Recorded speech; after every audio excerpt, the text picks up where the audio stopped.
Good morning, ladies and gentlemen. Thank you for coming here to support us, to support the investment in the industry, the financial industry, and also like the special thanks to a lot of different groups here, business associations, media, a lot of sponsors, of course, to helping us or supporting us to make this thing happen today.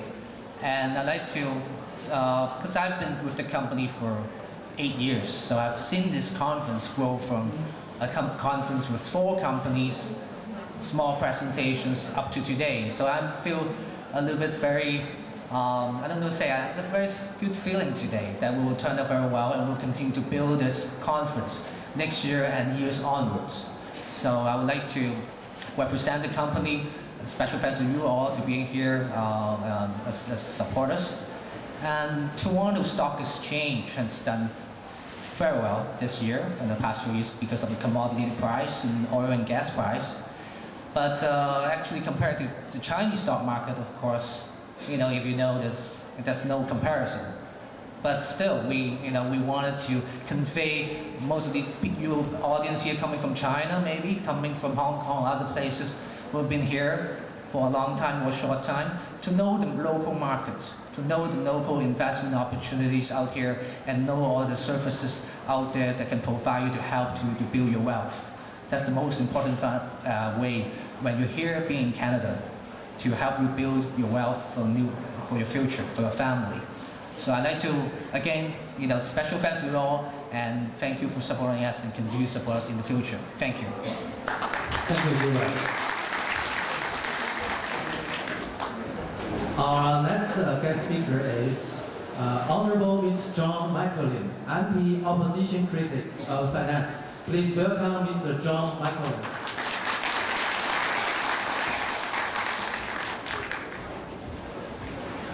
Thank you very much, and it's good to see so many of you here today. I noticed it was difficult to park.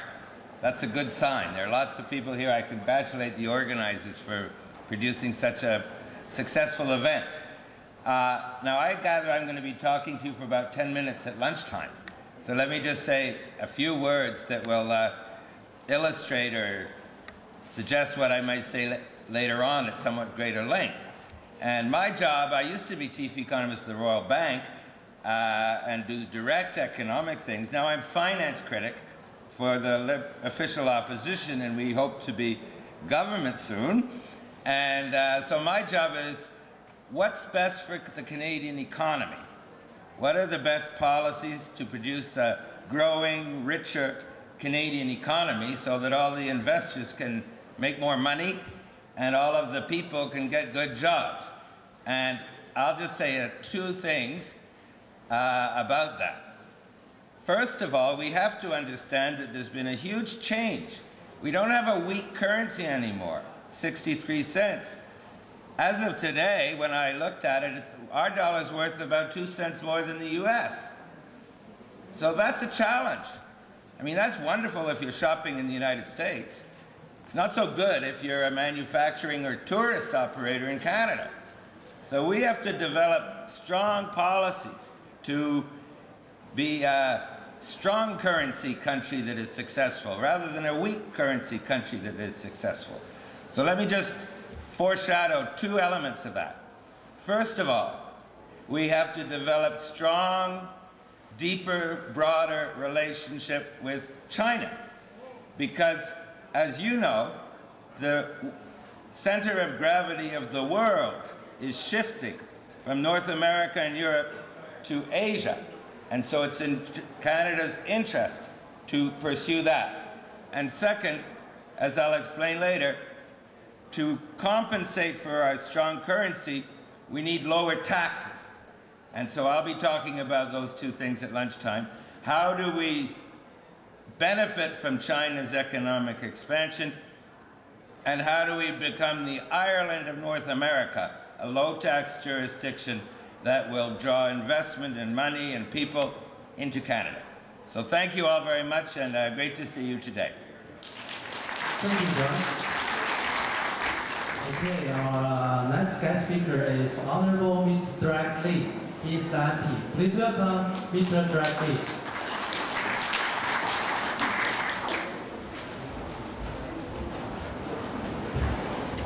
Well, thank you very much, and good day to everyone. I am the chairman of the Greater Toronto Area Federal Liberal Caucus, and I want to bring greetings to all of you here today, to the organizers and participants in the conference. Secondly, I chair the Canada-Hong Kong Parliamentary Friendship Group, and our members, of course, continue to have a great interest in Canada, China, Canada, Pacific Rim, Canada, Hong Kong business. I am very confident that many of you here today will make connections, meet people, network, and obtain information that will allow you to further your business objective. And I'd like to think that John McCallum and I, perhaps as members of Parliament 10 years from now, perhaps if we're still elected, come back and find that you have been successful, partly because of someone you met here today, information you obtained here today, or a business decision that was made partly because of why you were here today. I wish you all success in that. Have a great conference. We are going to have ribbon cutting ceremony. Now I'm going to invite our special guest on the stage to the ribbon cutting ceremony. Our first guest is Mr. John McCallum.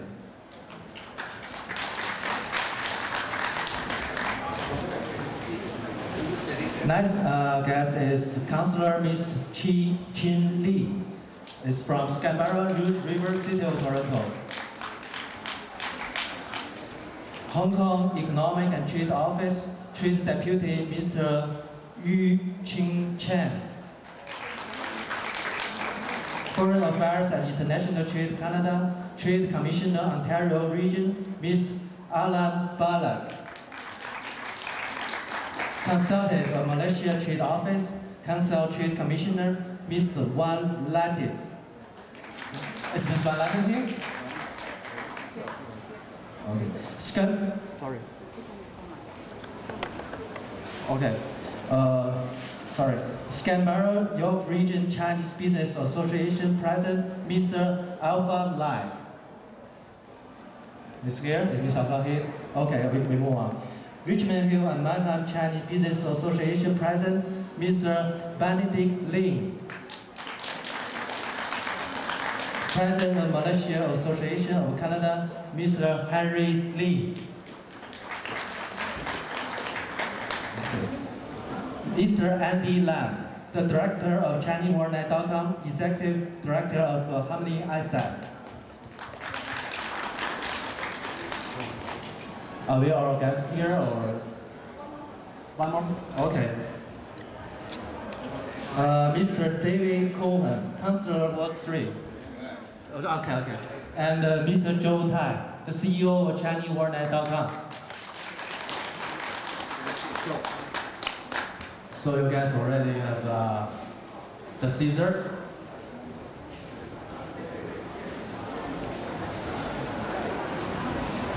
Oh, okay. We can just yeah. Are you guys get ready for the cutting? I count it. Please ready. 1, 2, 3. Thank you very much. Thank you for showing. Thank you guys. You can. Thank you very much.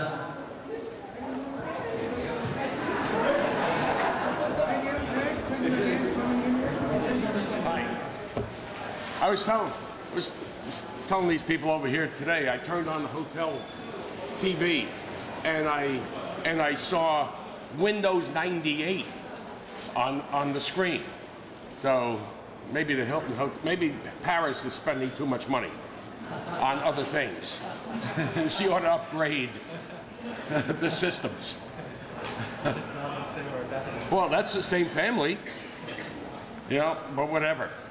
I think what I'm going to talk about today are some of what I consider the drivers of financial markets and how they affect world issues, how China is playing a role in all of this, and possibly go a little bit beyond that. And one of the things that I do whenever I make a presentation, if I see somebody go like this, that means I stop talking and I answer your question. So do that, please, and do it a lot, because that means I have to talk less. 6 months ago, I put out a little paper, and I want to quote it, because this was something that I took from somebody who wrote something many years ago. And the quote is, "Banking is witnessing two sweeping and concomitant changes.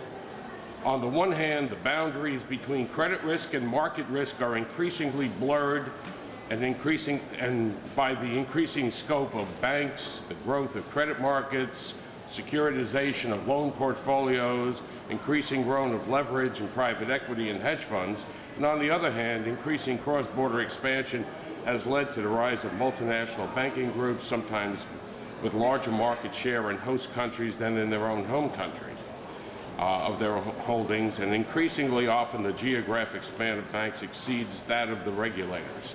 And I think that's what's happened in this world today.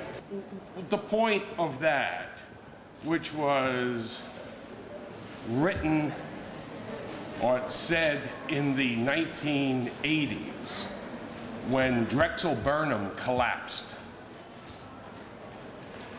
is very relevant to today, because we have turmoil in the global financial markets. And that's what I'm going to talk about. You know, where is this turmoil? What does it mean? And how is it going to affect you and me and everybody else around us? Let me say that in the overall picture of things, the global economy looks to be in pretty good shape. China's doing well. They're going to report this coming week GDP for the third quarter. It looks like around 11.5%. And the U.S. is going to report for the third quarter GDP of around 3% the following week on October 30th, 1st. Happens to be the same day the Federal Reserve meets and will make a decision on interest rates. And I think that decision will be to lower interest rates by 1/4 of a point again. The European Union's doing okay. Canada's doing, parts of Canada are doing well, and other parts of Canada are not doing well. But globally, the world is in pretty good shape. And inflation generally is controlled. There is not a super inflation problem out there, except in food and energy. And in food, take China's 6.5% inflation rate for September, which is what it's going to be. The core inflation rate, you take food out, and the underlying inflation rate's only 0.8%. So it's not really all that bad. In the European Union, their nominal inflation rate's 2.1%. You take food out of that, and it's under 1.5%. In the U.S., the inflation rate, the core inflation rate, is really about 1.6, 1.7% year-on-year change. So we have controlled inflation.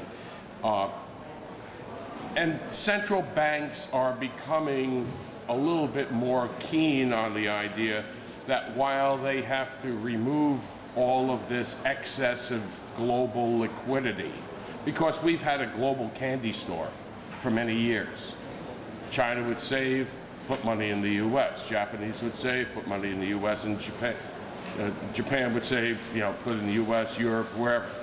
All this excessive Asian savings was finding its way into Canada, the U.S., and you've seen the price of homes and where they went. And even though the prices of homes in the States have come down, in some places 25, 30, 40%, they're still higher than they were 10 years ago, or even higher than they were 5 years ago. So it's the bank. There's a lot of liquidity out there. It's just a matter of perceived liquidity, and there are financial market problems, and those things are what the central banks have to focus on now, because whenever you have a problem in a market, whenever you have a loss of confidence in markets, then the central bank has to enter and restore confidence to the markets, which is why I think on September 18th, the Federal Reserve cut interest rates by 50 basis points, and why subsequent to that, the European Central Bank and the Bank of England decided to not change interest rates, although they had expectations just 2 months prior were that they were going to be raising interest rates. So I think they are looking, central banks are looking at the global financial crisis. Let me talk about what I think are the factors that I, as an investment professional, as an economist, like to look at when I have to make investment decisions, and the factors that affect financial markets. And I categorize them in simply, and I don't know what page they're on, they're probably on page 3. There are geopolitical events that affect them. You know, a shift in the German and the French elections, for example. Merkel in Germany, Sarkozy in France are less the socialists than their predecessors, less willing to have the government intervene, more willing to have the government step aside and to help restructure the economy rather than intervene and just provide jobs for people and provide health and provide everything else. Another geopolitical event of enormity is China's growing impact on not only economic affairs, which everybody talks about, but geopolitical affairs. I mean, China is very involved, whether it is in Central Asia, or it's in Africa, or Latin America, North America, Europe. Now you can't hear me again, right? Or can you? You can't hear me again? Oh, I'm okay, good. I'm going to take my signal from you. You're going to be the person I'm speaking to. There is a shift in Latin America toward what we would call in the US the left. More socialism, more communism, more central government. The easy task is in Argentina. A more extreme case is Venezuela, where the government is beginning to play a more important role, and Mr. Chavez's hero happens to be the guy from Cuba. And so that's a change that's taking place on a geopolitical scale that you have to think about when you make your investments. Do I want to invest in Venezuela? Well, the CNOC may want to invest because China needs oil and energy, and they'll displace the US as a consumer of Venezuelan oil over time. So, you know, if I'm Chinese and I want to make an investment decision, I go to Venezuela. If I'm an American, I back away from the companies who have investments in Venezuela because of the geopolitical shift that's taking place. There's terrorism risk, that's a geopolitical issue, and there are even conflicts within the oil, I mentioned oil, within the oil-producing countries themselves. In Russia, there are conflicts within Russia. The oil-producing regions of Russia are more separatist. Iran and Iraq. Nigeria, there's a demonstration every day, there are riots, there are kidnappings, there are murders, and what have you. That's an issue to be dealt with. I mentioned Venezuela and Central Asia. Then another thing is changes in tax policy. From an American point of view, and other countries, by the way, there's a fight for revenues. Governments always want to spend your money. And so governments will always find a way, even when they say we're cutting taxes, they're raising taxes, they're raising revenues. And so you have to consider what the tax policy is in a given environment.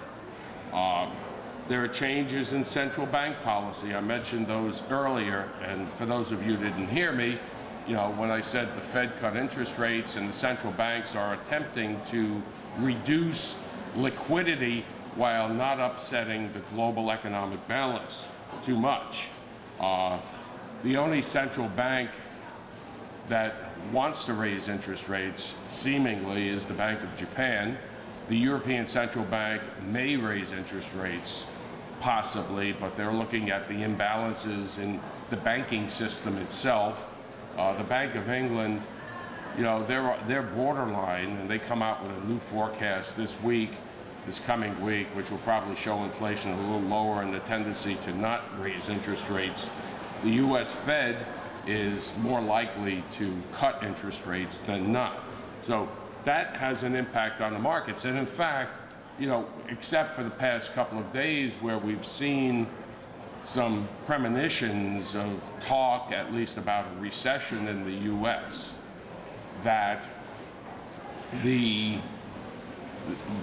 markets were doing well, and the stock market did very well after September 18th when the Fed cut interest rates. And the reason is that there's an expectation. When financial markets have been steadied in the sense, it's because of the expectation that the Fed might cut interest rates again and provide more liquidity.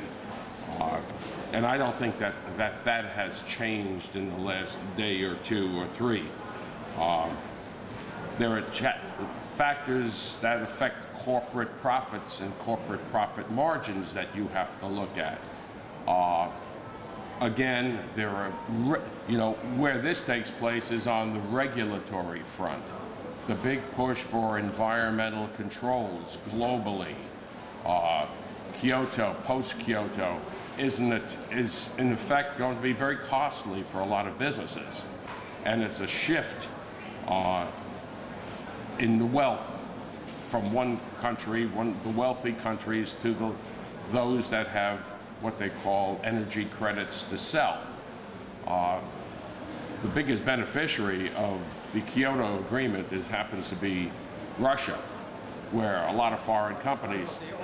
But the regulatory shifts are important to look at, and when you get these changes in regulations, that has an impact on the markets that I think sometimes they look good on the surface, but when you get down into the deep, they have a big impact on corporate earnings growth. For example, is an attitude towards capital formation. Now, in the Western world, there's a lot of talk, a lot of gibberish about capital formation, the need to grow capital, the need to grow industry. And yet, when you look at a place, there's one place in the world, that does, in fact, seem to want to generate more capital, form more capital. It's called China. I mean, it's whatever you want to call the economic system. Okay, China is controlled by the military, we know that. There's going to be new leaders announced this weekend, we know tomorrow, we know that. But in the end, everything is to drive economic growth. Everything is to try to spread the wealth, talk about all of that. And it's the formulation of policy around those issues. And how does China play into this? Well, it plays into it by providing an infrastructure for growth. That's very important, not only in China, but it's important whether it's in Indonesia or Malaysia or the US or Europe. It's important wherever you go. And China is developing that infrastructure to provide the growth. It's taken steps, sometimes, the old 3 steps forward, 2 steps backwards approach. That's not a negative. That's a positive. Because what they're attempting to do is to grow their economy. Sometimes there's growth too fast. How many billionaires are there now in China? And how many people are saying, well, there are too many billionaires in China. There are too many rich people. They're called farmers. And those farmers complain, and they go out and they demonstrate, and they were allowed to petition last week, and even petition to the foreign press. How about that? Talk about forthcoming. That's Hu Jintao's new regime, opening up the economy, opening up the system, and providing the infrastructure so not only Shanghai grows, or Shenzhen grows, or Shenzhen, whatever you want to call it, depends upon your dialect, or Dailin grows, or Tianjin, which is the new Pudong, grows, or Chongqing or Chengdu grows, but the country itself grows. You spread that wealth. And I think that when I look at the infrastructure itself, I say this is very positive. It's a really good thing happening. The problem is when you've got the price earnings ratio on the real estate stocks on the Shanghai Exchange at 110, you got to say, wait a second now. That sounds very much like 1997, 1998 in the US. The commercial company PE ratio is around 60. The industrials, no, the commercial is 85. The, excuse me, the industrials are around 65. These are pretty high multiples by any stretch of the imagination. Are Chinese companies going to be able to grow quickly? Are they going to be able to grow into those earnings? And those elements that I talked about before, the geopolitical, the tax shifts, and the like, are they going to influence company profits? And that's what you have to consider. And when I come on balance, I say, well, these multiples seem a little bit too high for me. I wouldn't be investing heavily in China at this moment. If the stock market came down a bit, though, I'd be a big investor, because I think, you know, let's face it, China is the next giant. China is the next economic giant. It generates growth. It generates growth everywhere. And let me point out a statistic. I don't have it on any of this stuff up here. The US imports from Asia have essentially been flat for the last 5 years. US imports from all of Asia. However, US imports from China have exploded. We run a $250 billion trade deficit with China. Europe is growing as a trade deficit. And why is that happening? It's happening because Malaysia and Singapore and the Philippines and Taiwan and others in Asia are not exporting as much as they did in the past to the US.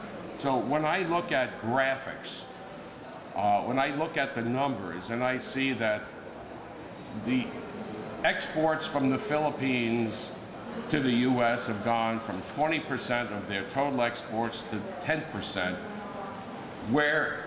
who's making up for that balance? It's China. And why is that happening? It's because most companies, most international companies, global companies, are investing and producing in China. China has moved up the value-added scale in terms of its output. And so Hewlett-Packard now produces its laptops and computers in China. I just bought a Lenovo, used to be called IBM, made in China. IBM had their laptops made in China if they weren't made in North Carolina, but generally they were made in China by Lenovo. Sony's largest laptop factory is in Wuxi, just outside of Shanghai. And so China has gone up the value-added scale. And the idea is that going up this value-added scale, they've become a much more important player domestically and internationally. They've created an environment for growth. And necessary to that is to put the infrastructure together, and that's what's beginning to take place. You know, there used to be the 2-lane highway from Wuxi to Shanghai.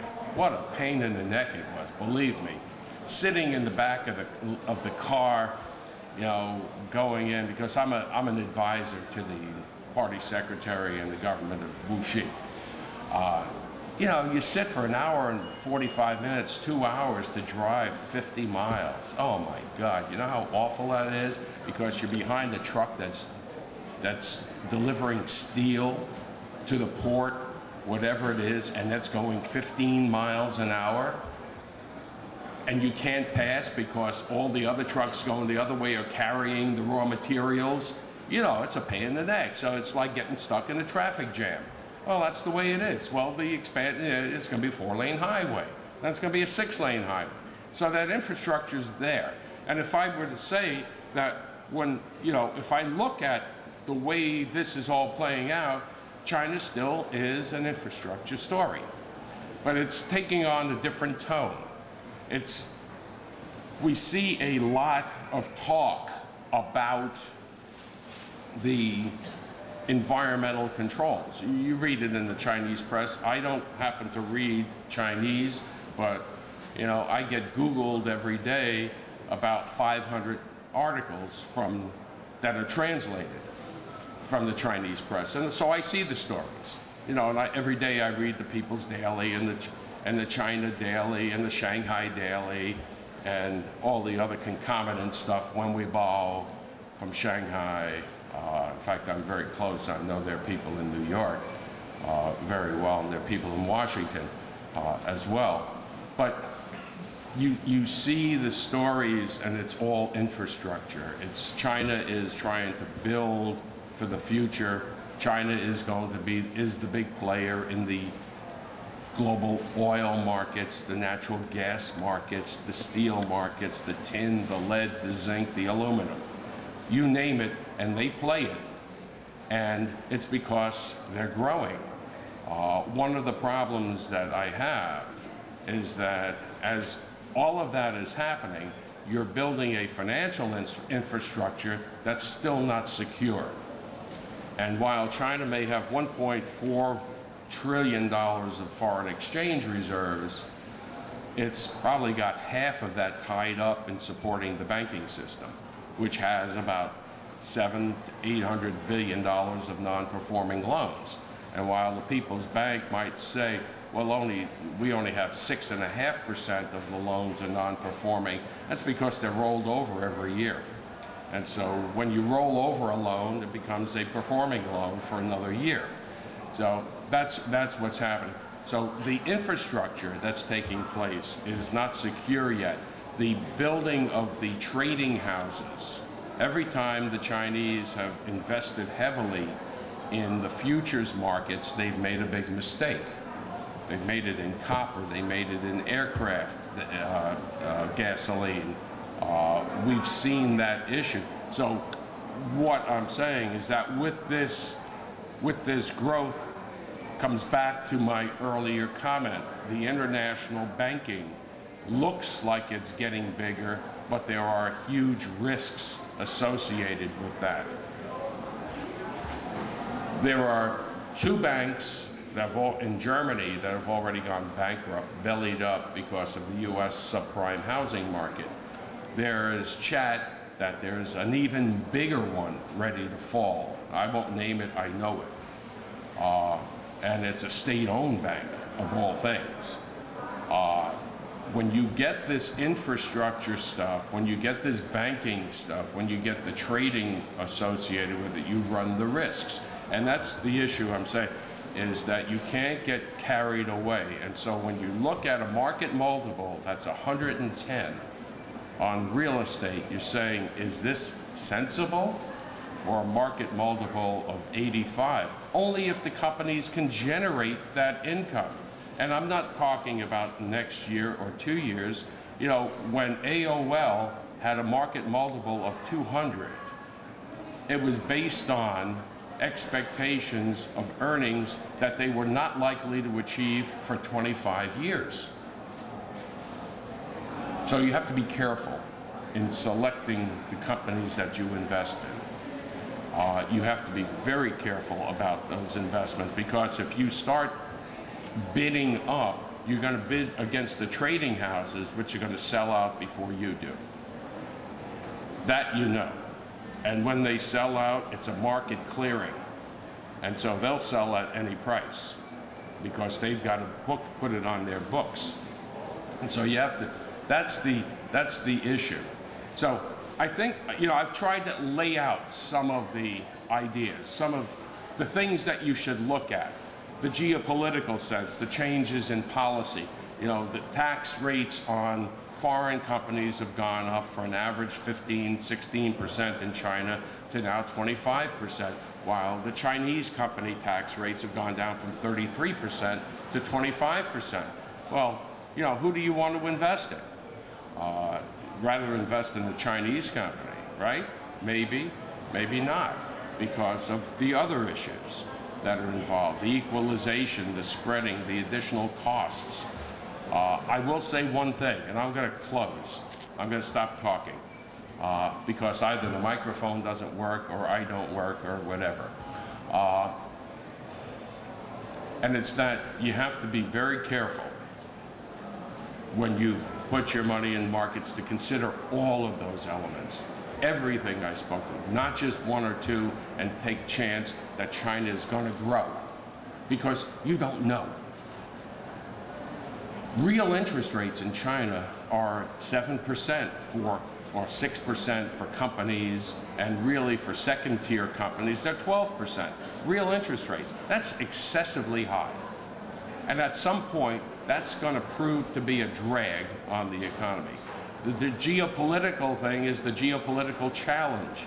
Now, you know, there's India, there's China. Believe me, Chinese have it hands down over the Indians who can't shoot straight. What was that movie, you know, the gang that couldn't shoot straight? I think it was a movie or a play or something like that. The Indians always shoot themselves in the foot. The Chinese don't. They're very methodical now. It's a very issues-oriented, very growth, with the attitude that they can't let failure occur, which is why the central bank will stop raising interest rates perhaps after the next increase that takes place, and they'll slow things down. Because one thing is that, you know, the government is a social harmony. It took no time for Hu Jintao to get that embedded in the Constitution, whereas it took many years for Jiang Zemin to get his precepts embedded into the Constitution. This is a new China. This is a socially uplifting China that's occurring. It's an economy where the growth is for everybody, and it almost sounds Maoist, but it's not Maoist. This is, I would look at China as being, or China's leaders as being, the left-wing movement of politics in the United States or Europe. That's what it is, to spread the wealth to everyone. And when you spread the wealth, it's going to be more growth, it's going to be more commodities demand, it's going to increase spending, consumer spending. And that's the big shift, is quietly China has become a consumer-based economy. It's not the investment economy. I know as an economist, I run out all these ratios, you know, investment is 40-odd% of GDP. Yeah, but consumption is the other part. You know, trade is important. Trade is 1/3 of GDP, or in terms of total GDP, it only adds 10%. But consumption is very important, and they're going to increase that. And China within 5 years, if you want to buy stocks in China, buy consumer-oriented stocks.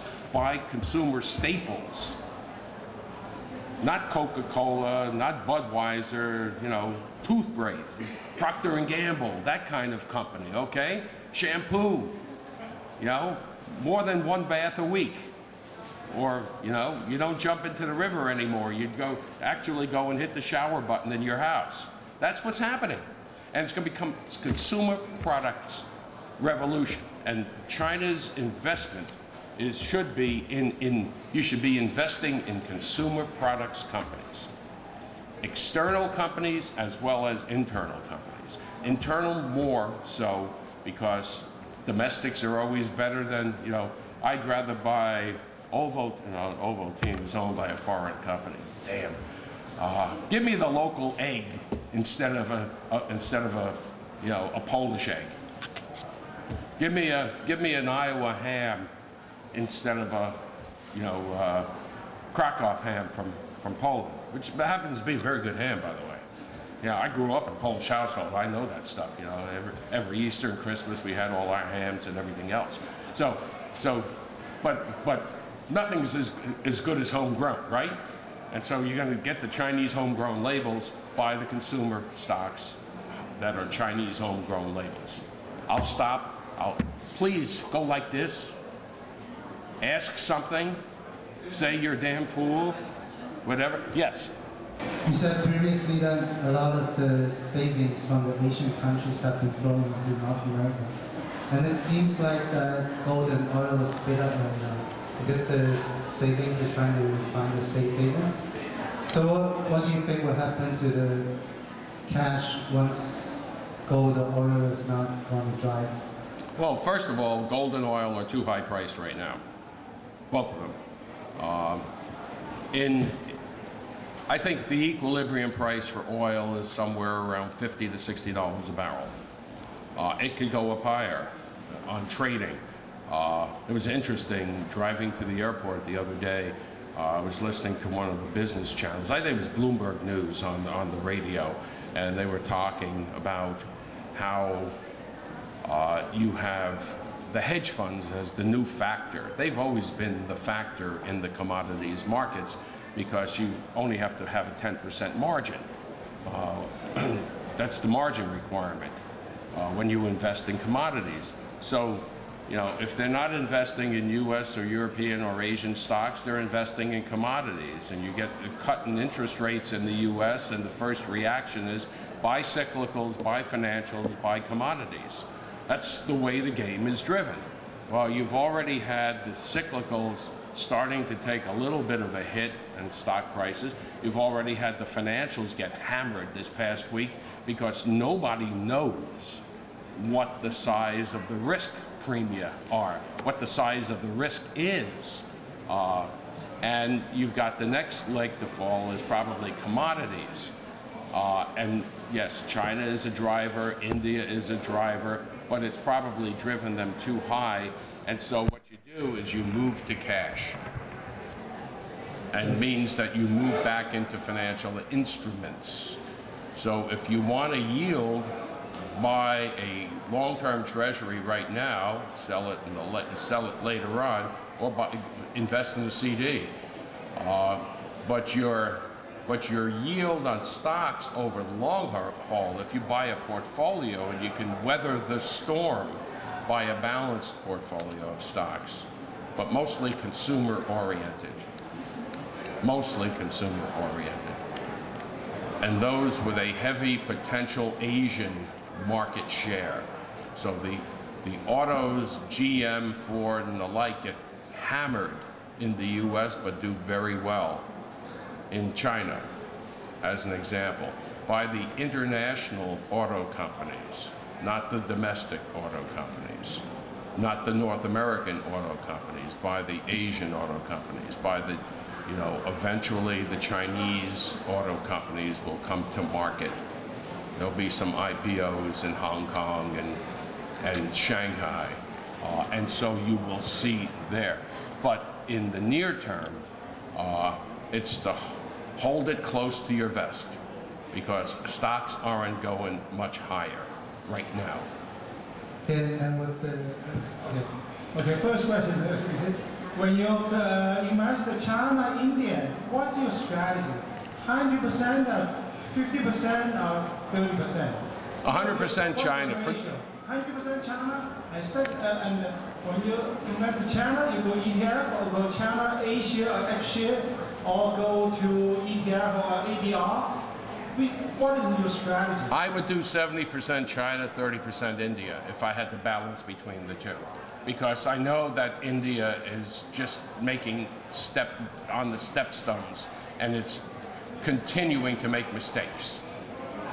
Okay, and so they continue to make mistakes, and because they don't have a strong central government, They have very weak central government relative to the states. The states are always in conflict with the central government. I'll give you an example. And this is a company that's gone bankrupt already. We have the famous case of Enron. Enron was given by the central government the rights to develop some facilities, plants, energy plants in India. And the state that they were going to locate those facilities said no. And so there was a big fight within India. And eventually the central government, required intervention. I remember I was on the plane with George Bush, the older man, going over, along with Henry Kissinger and Brent Scowcroft and the whole team, trying to influence the state even more than the central government, which had approved it.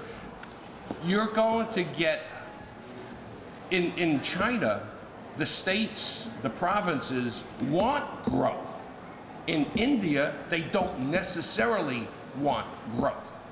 And that's the difference. That's why I put a larger portion of my portfolio in China and some in India just because of size. Okay, Paul, maybe we just give them some short answer so you can answer more question, okay? And this gentleman also want to ask you about which means you are going to, if you want to invest in China, which means you want to, which means you are going to use like ETF, iShare, buy the Shanghai shares, B share. I buy Hong Kong. I buy Hong Kong. I buy Hong Kong. I buy Hong Kong simple because the multiples are cheaper. In China, the problem with China, with the currency and the like, is that you've got prices. Chinese companies in Japan, on the Tokyo Exchange, are priced differently from what they are in the US, what they are in Europe, what they are in Hong Kong. And I would prefer to put my money into Hong Kong on China growth. Okay, Hong Kong is the choice. Hong Kong is my choice. Any more questions? Okay. Hello, Mr. Markowski. Yeah. From the National Statistics Bureau of China, they mentioned about they have 10.5% GDP growth. 11.9 in the second quarter. It will be 11.5 in the third quarter. 2006. Oh yeah. Yeah. 2007 might be in Q3. That's 16 or maybe 16%, maybe 10% of GDP growth. Is they claim that's their growth. But that with your suggestions that we have to invest in our commodity, consumer staples, consumer industry. But I have a concern about investment in China, about their inflation rate. They claim they have only 3% inflation rate in China. No, 6.5% will be. It's already over 5. So that's the concern. Yeah, but it's food. And within 3 to 4 months, you're actually going to see the inflation rate start to come down. Okay, and the reason is pork. All right, pork and one thing I have to tear into my president and tear into this bunch of jerks in Congress from the Midwest who think that ethanol is the elixir. Ethanol is not the elixir. Ethanol is pushing up meat prices. Ethanol is pushing up corn prices. Ethanol is pushing up soybean prices. In Mexico, the government has to subsidize tortilla prices. Okay? They have to subsidize the wheat that goes into, because tortilla is a bread. It's a daily bread of the average Mexican. Well, in China, pork is an important part of the daily staple. It's an important staple. And pork prices, because of the blue virus, the blue fungus, has gone through the freaking roof, as they say. I'm not using the other F word. I'd rather use freaking. And that's the problem. That the government is now releasing 20 million tons of pork from its inventory onto the market. And when they reduce that, then when they start supplying the markets with that, pork price is going to come off, the inflation rate will come off, and it will stay around 3% total. I'm sorry, yeah, somebody's got a question over there. Okay, I have a question for you. I've invested heavily in China. What do you think of the economy in China after Olympic Games 2008?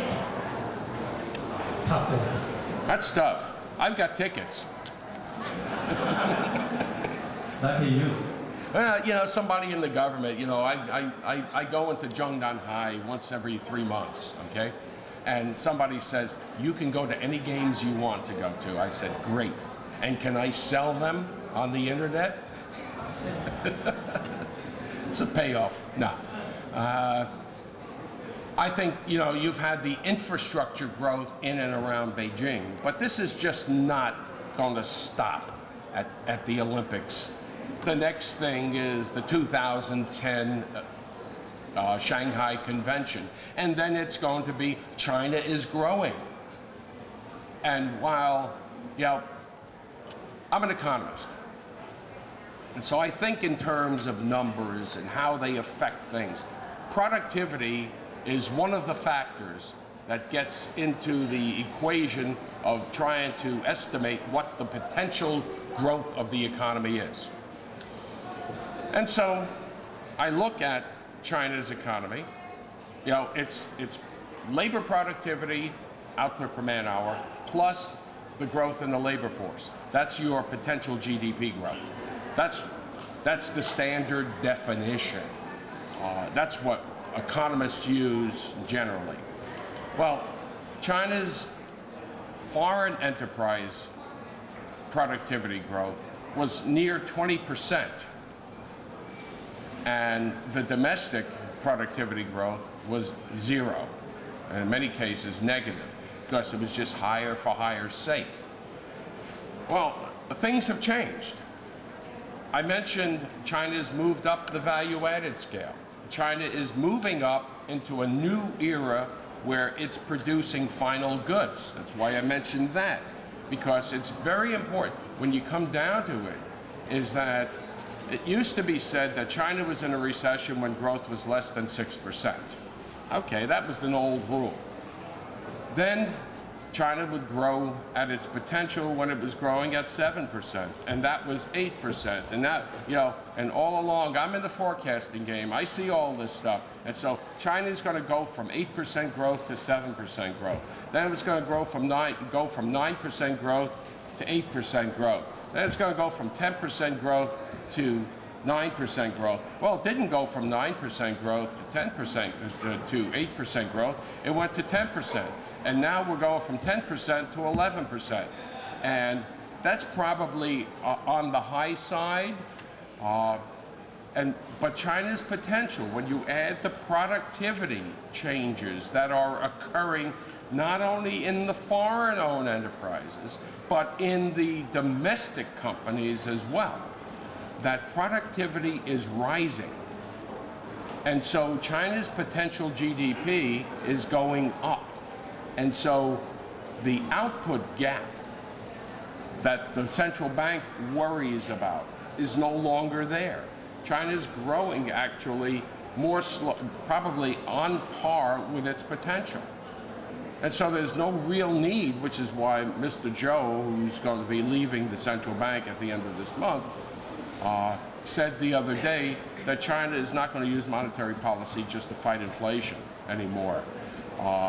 Monetary policy has other things that it needs to do, but I don't think they want to slow the economy down to much less than 9.5% or thereabouts. So, you know, if China's economy can continue to grow at 9 to 10%, albeit it's going to happen and it's not going to push up inflation. And it's not going to be responsible for global inflation either. Because there's a chart that goes around. Everybody on Wall Street's got this chart. U.S. import prices from China rising. Oh boy, China is now exporting inflation to the United States. A year ago, China was exporting deflation to the world. Now it's exporting inflation bugaboo. China's moved up the value-added scale. Remember I said that. China's now producing the whole computer instead of the part of the computer, or they're the final assembly plant. They're no longer the parts assembly plant. And so as you move up the value-added scale, of course the price looks like it's all high and it's China. But if you look at import prices from Asia, they've gone nowhere. And as I said, China's exports to the U.S. are still about the U.S. is about 32% of their export market. The trade from Asia as a whole has been flat. China's picked it all up, and it's picked it up because of the value added. They've taken manufacturing out of Singapore, out of Malaysia, out of the Philippines. It's all final assembled and put together at a higher price in China. But if you look at the prices of the goods coming from those countries, those other countries to the U.S., you find that they're actually going down. And so on balance, there's little inflation. Hi, Paul, I hate to say that, but we have to call it hands. Ladies and gentlemen, Mr. Paul, thank you very much.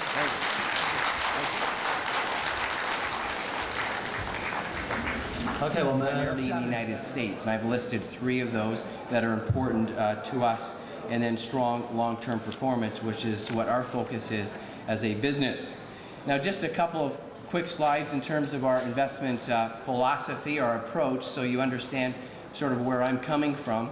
Our purpose is to try to get investors not to be speculators and get them to be long-term investors or business people. Approach the market as business people would approach the building of their companies or their businesses.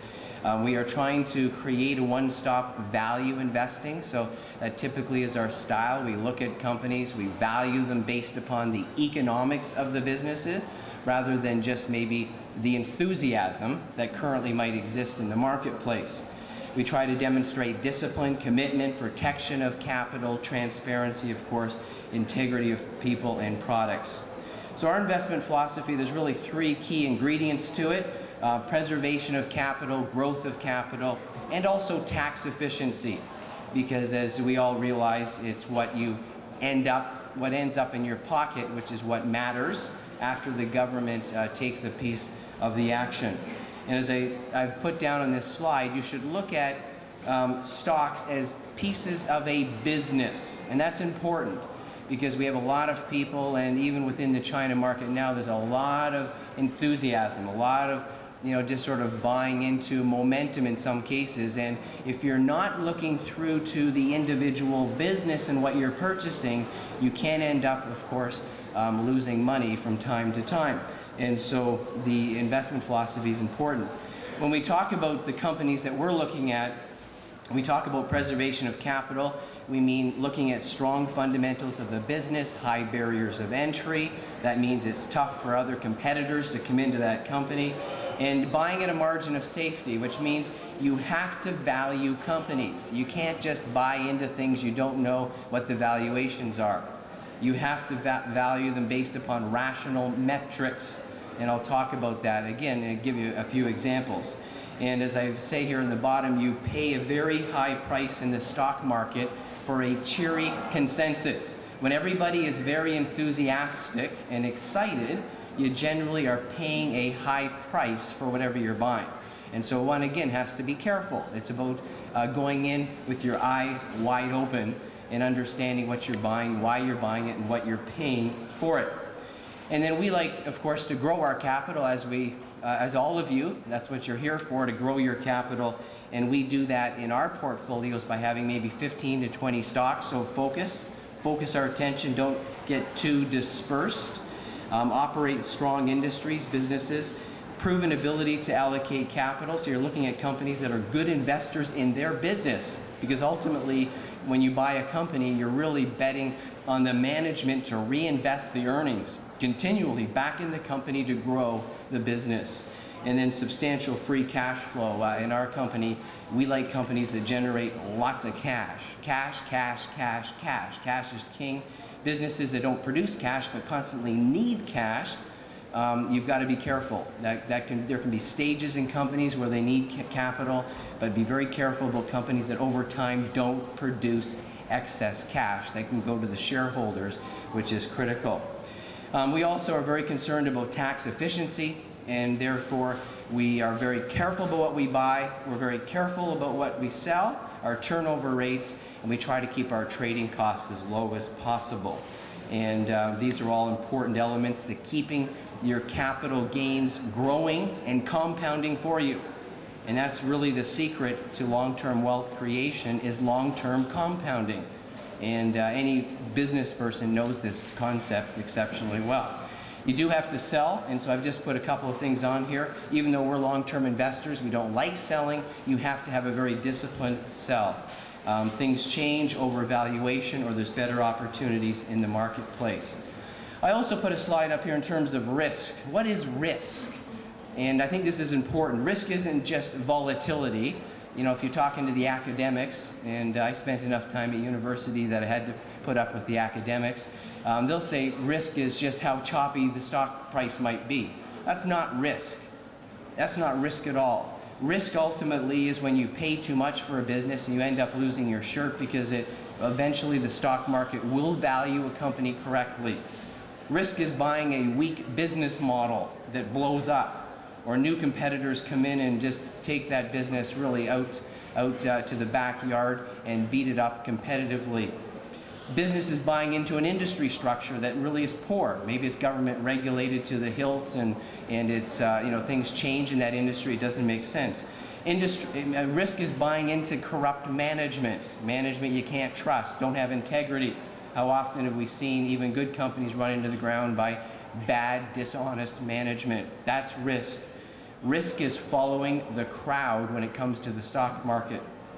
And so if you're just following what's already an embedded trend that's been going on for some time, and you're going in without thinking through what you're doing, be careful, because those trends usually end up hurting people pretty severely. And the other thing I'd say is, don't be distracted by trends and short-term thinking.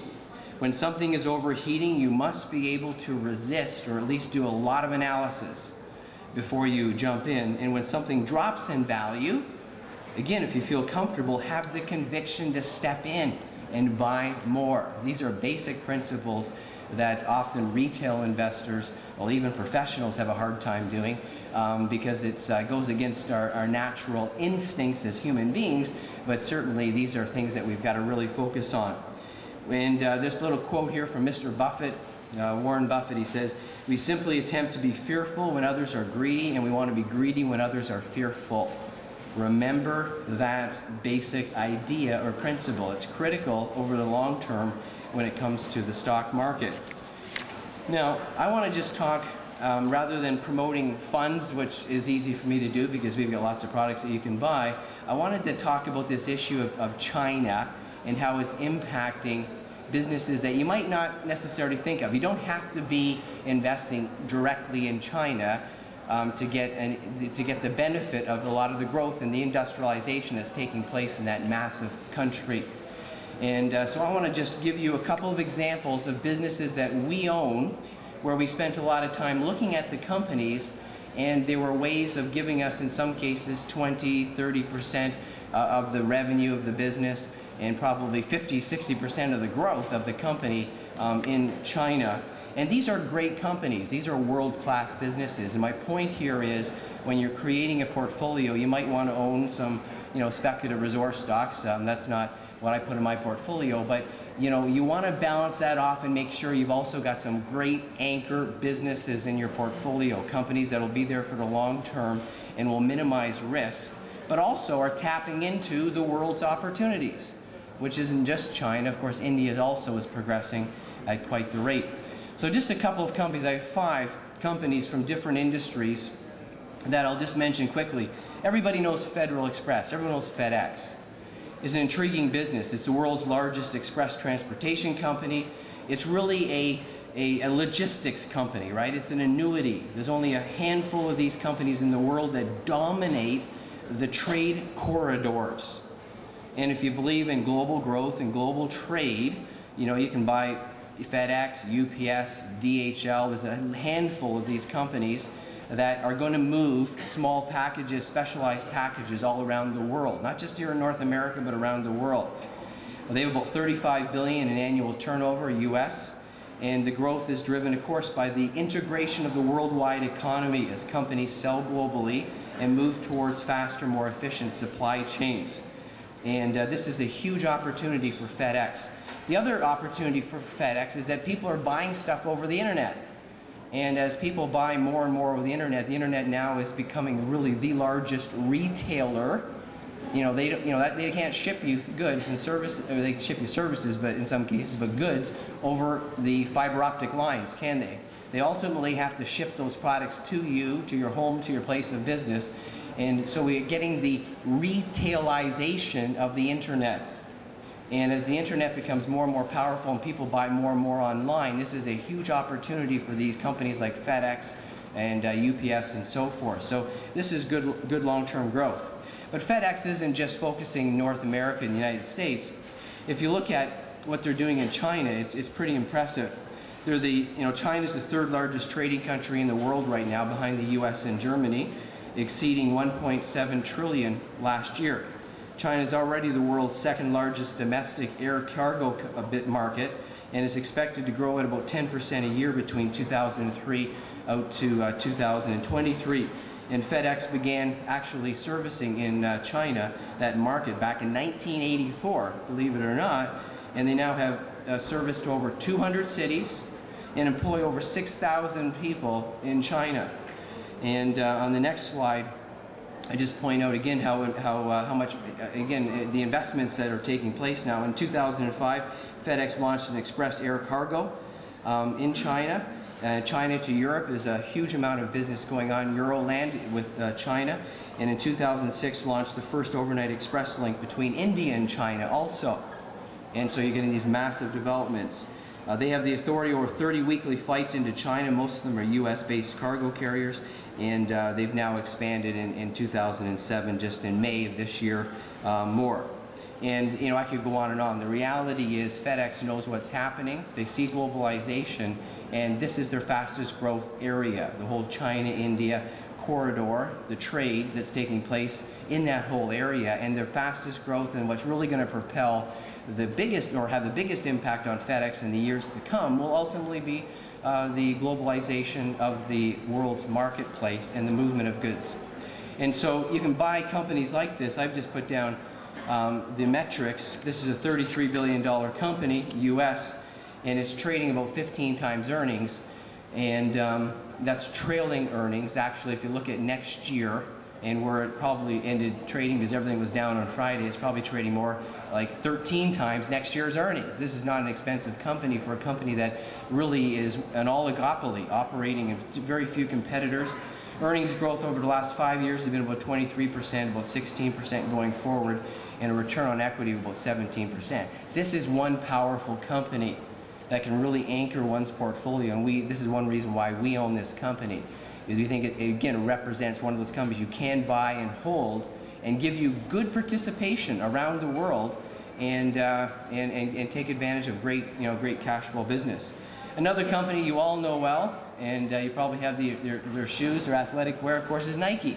Nike is an incredibly strong, powerful global company.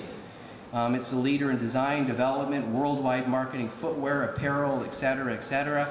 Over $16 billion in revenues, and the growth is being driven, as we know, by increasing health awareness, interest in sports, fitness, disposable incomes, consumerism, and so forth. Nike's goal is to reach about $23 billion. Remember, they're at 16, so that's some good substantial growth for a company of their size by fiscal 2011, so in the next 4 years. And where is that growth coming from? China, India, Thailand, Indonesia, Brazil, and Russia. And right now, about 54% of their revenues is now outside of the United States. So again, a substantial global player. And if you look at their impact in China, as you know, they use China obviously to keep costs down. So about 35% of their footwear manufacturing is there.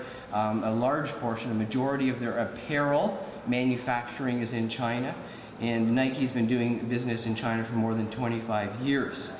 It's interesting, revenue growth in China, 26% in the fiscal year ended May 31st. So when you look at, again, a business like Nike, where are they getting that extra kick to their growth? What's really spurring on their business?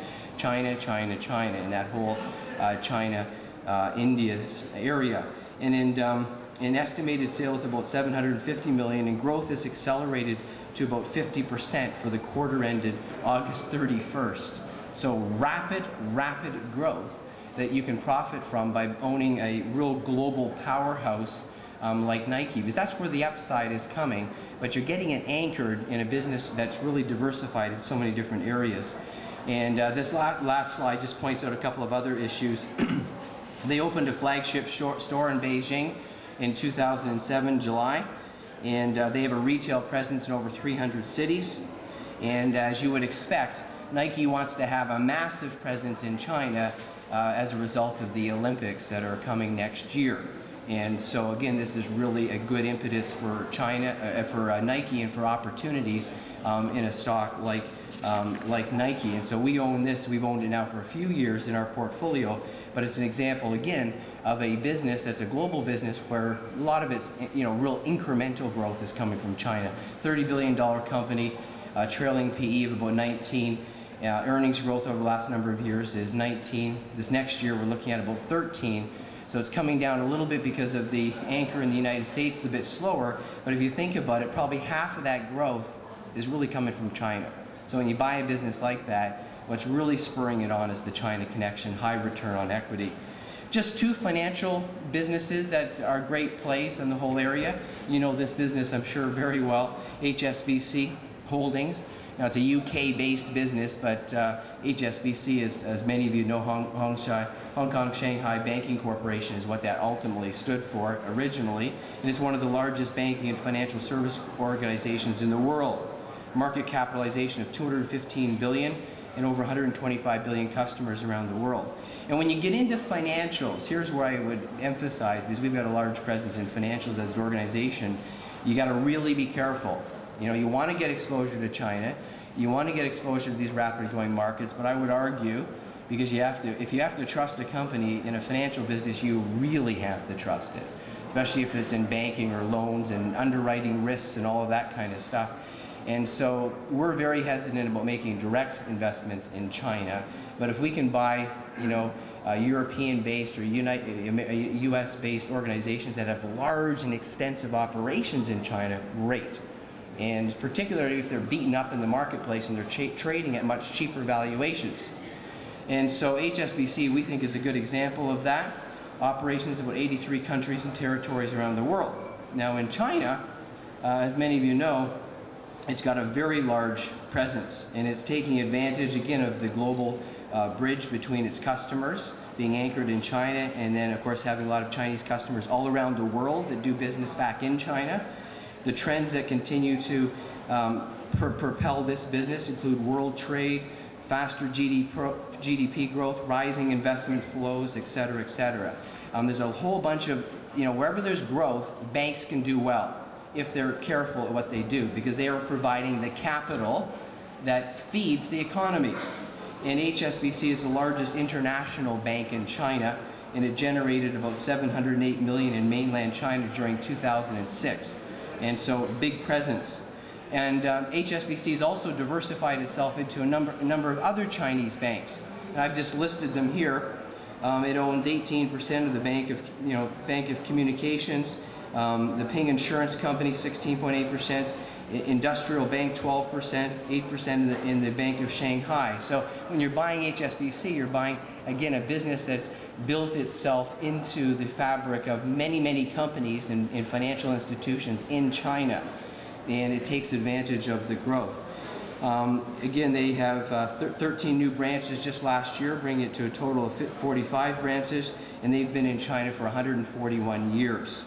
And so the numbers I have up there just tell you that everything's growing. The deposit base, loans, et cetera, et cetera.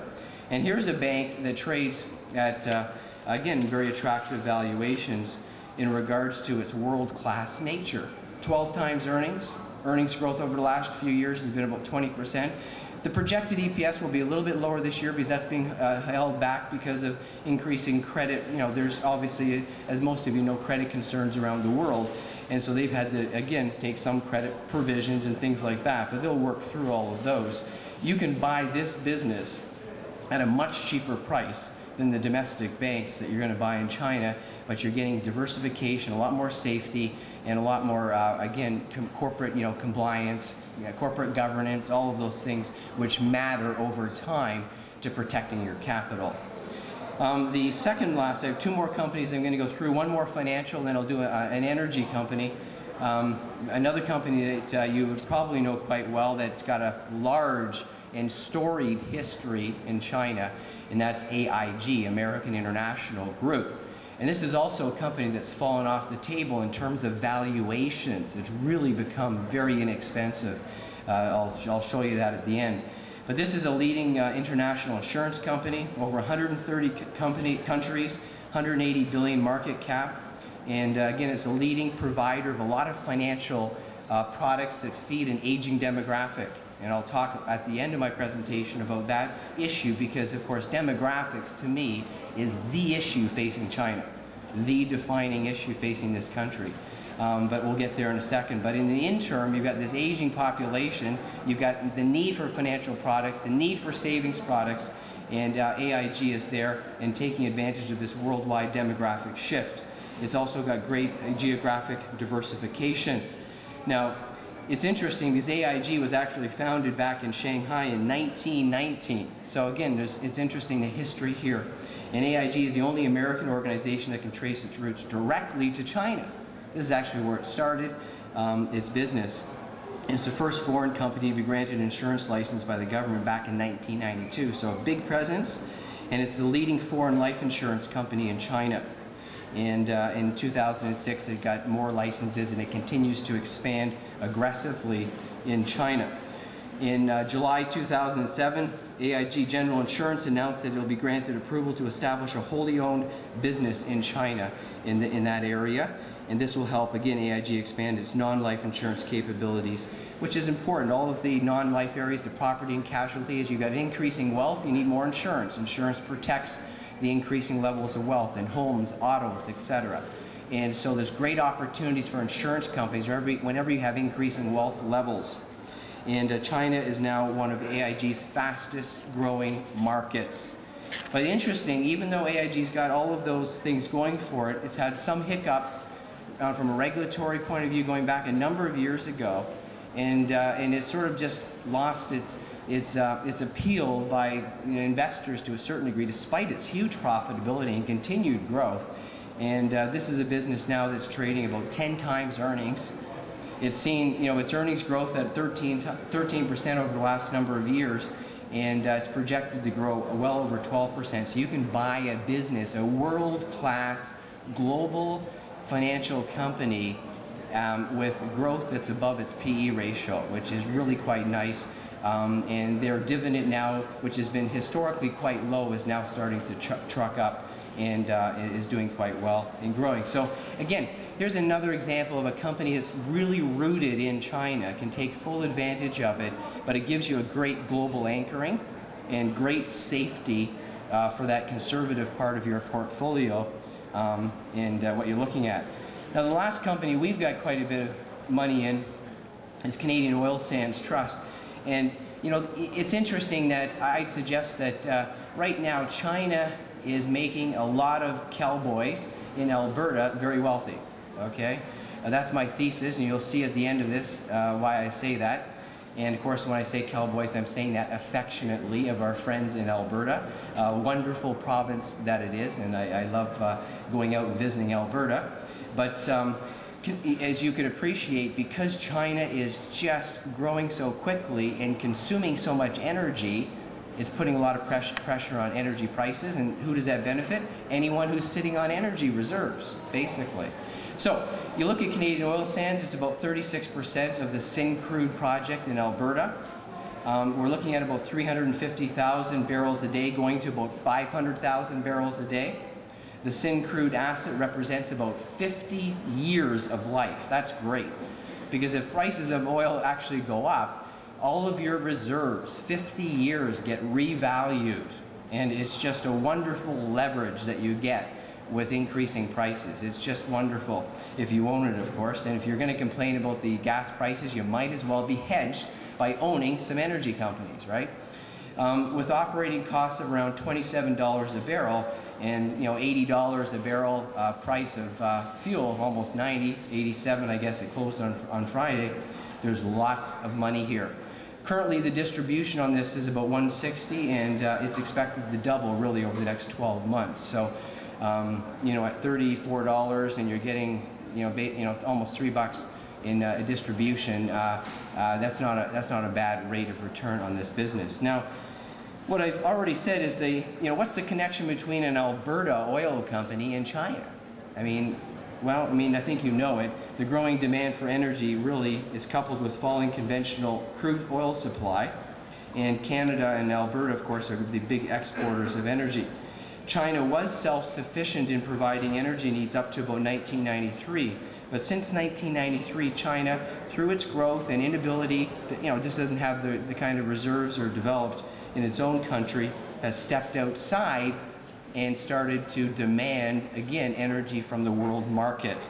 And that's, of course, put increasing pressure on oil prices. And so global oil consumption grew by about 0.7% in 2006, and it will reach about 83.7 million barrels a day. But Chinese consumption is growing at 6 to 7%. And it's that growth from China which represents well over 50% of the global growth, which is what's really putting a lot of pressure on the price. So if you believe that China is going to continue to grow, you can go long energy and the pressure that there will be on prices, even in good old Alberta, which I would argue is, even despite the fact that they're looking at royalties next week, is probably a safer geographic region, geopolitical region to invest in than most around the world. Now the metrics on this, I'll just put this up quickly. This is about a $15 billion company, about 15 times earnings growth about 22%. Of course, future earnings will depend on whatever the price of energy is, and a very, very high return on equity. This is producing very high return equity. Now this next slide is really what drives the point home. Hopefully you can see it from the back. But if you look at the top table, that's BPD is barrels per day. In 2005, the barrels per day were about 83.7, and this year we're looking at about 85.6 barrels a day, and then that's going to continue to truck up. You can see the growth, 1.7, 1%, 1.3, 1.8. That'd be the overall global demand for energy growth in conservative manner. What's the Chinese demand? Well, the Chinese demand, as you can see down there, 6.7, 7.2, 7.5, 7.9. And you look at the bottom, the growth rates basically are between 5–6%. And that really is the killer for the markets. Unless we can develop more of our reserves and get more supply on the market, the increasing China demand will itself keep oil and energy prices quite high. And not just China, India, the Arabic countries are also large consumers of energy, and increasingly so. And so 50% of the growth in world demand is coming from China alone. Supply growth, as you know, from traditional sources is very constrained. I don't want to get into the geopolitical discussion here, but the risks, as you know, are high. And in many countries, Mexico, Venezuela, Russia is a bit of an exception because they are putting capital in. But some of these traditional countries that are run by individuals who are less than trustworthy, may we say, are not investing heavily back into developing their own reserves. And they're taking a lot of that money and using it to win elections or do things within their country to pacify populations that are not overly thrilled with their governments. And especially in the case you think of Venezuela or even Mexico, who is taking a lot of the money from royalties and not investing it back in key resources. Now, what does that mean? Well, it means the supply growth is just not there, and it's coming from non-conventional sources like the oil sands and so on. And so if there's increasing demand for energy, it's going to come from non-conventional, and that will by itself keep the price of energy, unfortunately, probably higher rather than lower. And again, I'm not making a big energy call. We're not smart enough to do that. But if you just look at the overall picture, I think you don't have to be, a PhD in something to be able to figure that out. Okay. So let me just shift over here. Challenges facing China, because there's always challenges facing any country, but I think it's important when we look at the long term, to identify some of the challenges and be realistic and at least factor these in and think about how does this spill over. Clearly government is big in China, and it's heavy-handed in China, and it does control a lot of capital allocation. And whenever that happens, there can be misallocation. The second issue is pollution and environmental challenges, which are very, very, very serious. I probably don't have to tell you that. And they, in and of themselves, are going to lead to issues. Trade imbalances are massive, massive, and are not sustainable. And so there's going to have to be adjustments and trying to think through what those implications are. And then the last one that I'm going to mention briefly will be demographics. The aging of China is unprecedented in human history. And this will of itself not hurt China next year, but 15, 20 years from now, China is going to be in a very, very serious, precarious situation. So again, we need to think through what are the implications of some of these just very quickly. So I'm just going to go through these quickly, just to challenge your thought process. Centralized planning, capital allocation. As you know, China's financial system has done an outstanding job in mobilizing savings. Unbelievable. Its trade surpluses, the amount of savings it has. But the challenge increasing is how to best to use all of those savings. So they don't buy a lot of the junk paper that was coming out of the subprime mortgage market in the United States, right? And you actually use that savings to productively go back into economies. You can't just sit on savings because you've exported to countries and they've bought your goods and then you get their capital back. They need to improve the financial system and lower the cost of money to non-state controlled firms. This is going to be a challenge going forward so that more is in the hands of the private market and more money is being held accountable to higher returns. And that's going to be important, of course, in spilling over to more wealth being dispersed amongst the population. The next, just a couple things I'd mention here also, regulators have resisted making some changes in order to maintain stability and preserve jobs. And as you know, it's important to have full employment, but that does lead to, again, dislocations, inefficient use of capital, and there's going to have to be more effort to get things off of the state, the state-owned enterprises into the private hands. Need to continue easing on their strict capital controls, which is starting to happen, and that's good. Because that also will free up a lot more capital and allow more movement and more, it'll help solve some of the trade imbalances. And then the bottom line, there needs to be greater focus on productivity and on return on assets. And again, with this large labor force that they have now, they haven't had to do this as much, but with an aging population and the ratio is just changing, like in 30 years you're going to see them just go, turn upside down. They're going to have a much higher return on assets, and productivity is going to have to be way, way higher and not just relied on cheap labor in order to really make sure the country sustains in its path. Very briefly, the environmental challenge, they don't have to tell you that pollution problems in China are without precedent. Pollution's made cancer, which is just skyrocketing in China, the leading cause of death. Is going to get far worse before it gets better. Nearly half the 500 million people lack access to safe water. This is a huge issue. Will provide opportunities probably for water businesses and for other companies that are going to have to come in.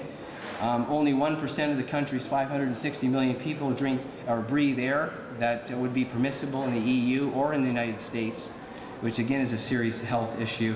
And China's problem has become a world's problem, creating global environmental issues. And so China this year has easily surpassed the United States, which is a much far larger economy in terms of pollution, far surpassed it. And so that's getting worse every day. Now this ultimately has to be dealt with. You can't poison your own population in air and water and continue to grow the economy. And so there will be, again, there's got to be, and we're seeing some changes take place because they'll have to take place, but that also increased costs and will cause some dislocation. The third area, very briefly, trade imbalances. I don't have to tell you that the trade imbalances are huge.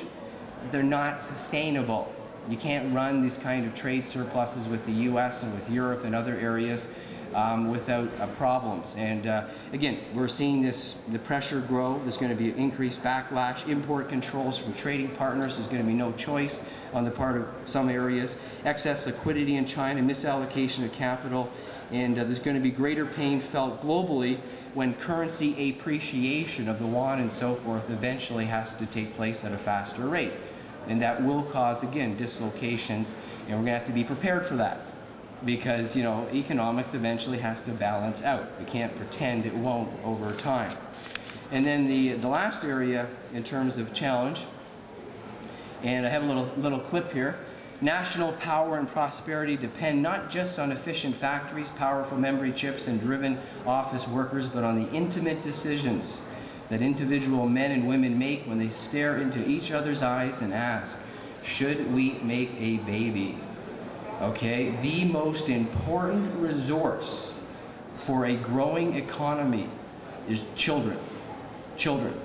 You cannot grow an economy if everybody decides not to have children. Okay? You can get away with it for 30 years or so, but eventually you're going to have serious problems. Now, we're seeing this all around the world. Japan is now in death mode, losing a certain percentage of its population. Russia's losing 0.5% a year. And there's serious issues. Jim Flaherty, I sat beside him, our finance minister, last week and a half ago. They're releasing a demographic report here in Canada. This is a worldwide phenomena that's really going to cause a restructuring of balance sheets, and government balance sheets, corporate balance sheets, in a way that we've never seen before. And but China, it's interesting, just to zero in there, China's situation is profoundly worse because of the one child per family policy, which eventually has to come back to roost. Because you need 2.1 per woman, as you might know, to just have a stable population, 2.1. If you go 1.1, 1.2, 1.3, just say you go 1.5, you lose a third of your population every generational turn. Now, you can't do that without huge implications that you have to be prepared for. China is increasingly becoming a 4-2-1 society. One child must support 2 parents and 4 grandparents. That's expensive, very expensive. China is aging at a rate that, without precedent before it becomes wealthy, stands to lose 20 to 30% of its population over the next 50 years at current birth rates. And in less than 30 years, 26% of China's population will be over 60, which is similar to what the demographic is in good old Florida, which is where people are waiting for the next promotion, right? Hoping it's a promotion anyway. Challenges here, if you just look at the age 60, just compare it to the United States. The age 60 and over as a percent of population in China was 7% to the US 14 back in 1970.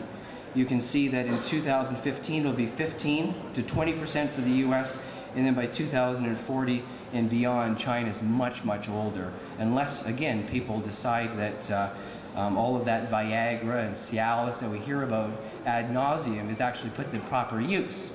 And that is a little procreation and a reconstruction of the integral family, the family as the integral unit in civilized society. Age support ratios. If you look at the age support ratios, it's shocking how this changes in the next number of years.